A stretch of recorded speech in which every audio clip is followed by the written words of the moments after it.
साथियों, किसानों की खेती नई तकनीक से जुड़े, उन्हें सिंचाई के नए तरीकों से जोड़ा जाए और फसलों को भी लाभ मिले, इस मंशा से हमारी सरकार ने पर ड्रॉप मोर क्रॉप की नीति बनाई। ड्रीप और स्प्रिंकलर जैसी माइक्रो इरिगेशन टेक्निकों को किसानों तक पहुंचाया। इससे सिंचाई भी बेहतर हुई और लागत भी कम हो गई। आज सरकार आपके खेतों को सोलर पंप से जोड़ने के लिए काम कर रही है और हमारी कोशिश है कि डीजल पर आपका खर्च कम से कम हो।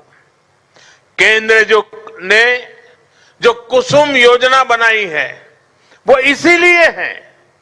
आज बहुत सारे किसान न सिर्फ सोलर पंप लगाकर सिंचाई कर रहे हैं, बल्कि उससे बिजली बनाकर पैसे भी कमा पा रहे हैं।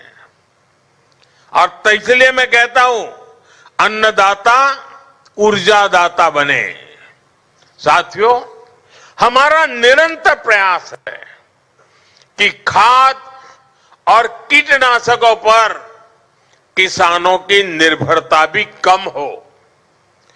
कांग्रेस की गलत नीतियों के कारण देश के 5 बड़े खाद कारखाने बंद हो गए थे। हमने उन खाद कारखानों को फिर से शुरू करवाया।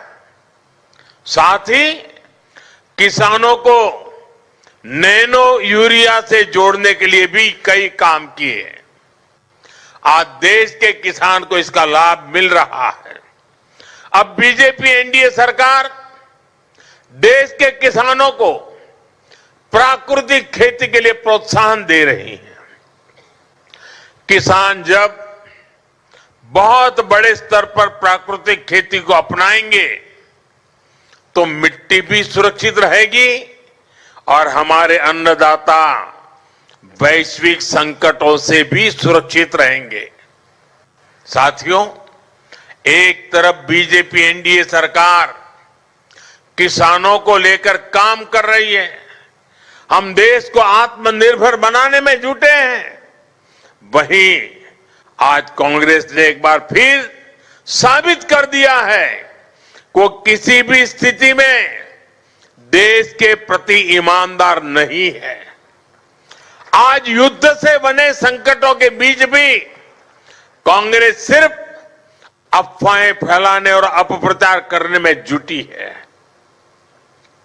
और मैं जरा कांग्रेस के साथियों से कहना चाहता हूं, एक काम करिए, लाल किले पर से 15 अगस्त को पंडित नेहरू जी ने जो भाषण दिए हैं, जरा भाषण सुनिए। आप सुनकर के हैरान हो जाओगे।